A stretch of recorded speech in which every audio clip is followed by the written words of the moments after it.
The Master Sword is a legendary armament in the Zelda series. In the Legend of Zelda Breath of the Wild, you can get the Master Sword very early so long as you meet a few key requirements. This video covers how to get the Master Sword, how it exactly works, and what you should be attacking with it. You can find the Master Sword near the center of the Great Hyrule Forest. This large woodland area is located northwest of the Woodland Tower, which is the region west of Eldin and north of central Hyrule. If you unlock the Woodland Tower, you'll be able to see the large Great Hyrule Forest on your map.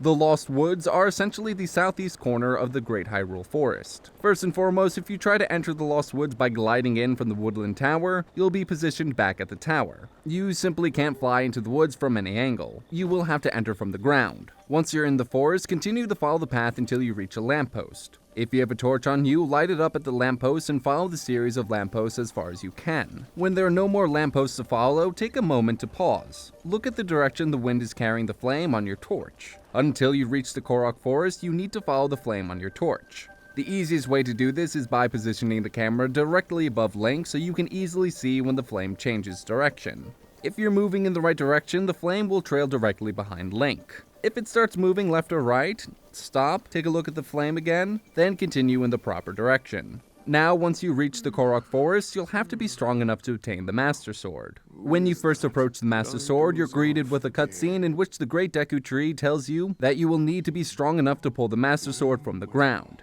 If you're not strong enough, the Great Deku Tree warns you that you may die on the spot. What this means is that if you try to pull the Master Sword out of the ground, it will continually drain your hearts. If you don't have enough hearts, you will die before the sword is obtained. To get the Master Sword, you need a total of 13 hearts. Any additional hearts you get from food or other abilities do not count towards the 13 heart total. Once you have the Master Sword in hand, it does not take up an existing inventory slot, so there's no need to clear a spot or even check your inventory before you pull the sword out. The Master Sword has a base damage of 30. While this is far from the highest damage you'll see in the game, it's still not bad. However, the damage increases to 60 when fighting anything that Calamity Ganon has infected. That means Guardians, Blights, or the Divine Beast bosses, and anything else Ganon has control over. The Master Sword will glow anytime you're near one of these enemies, so you know when you're getting the bonus damage. Most of the weapons in Breath of the Wild break after enough uses, but the Master Sword is sort of an exception. It will not break,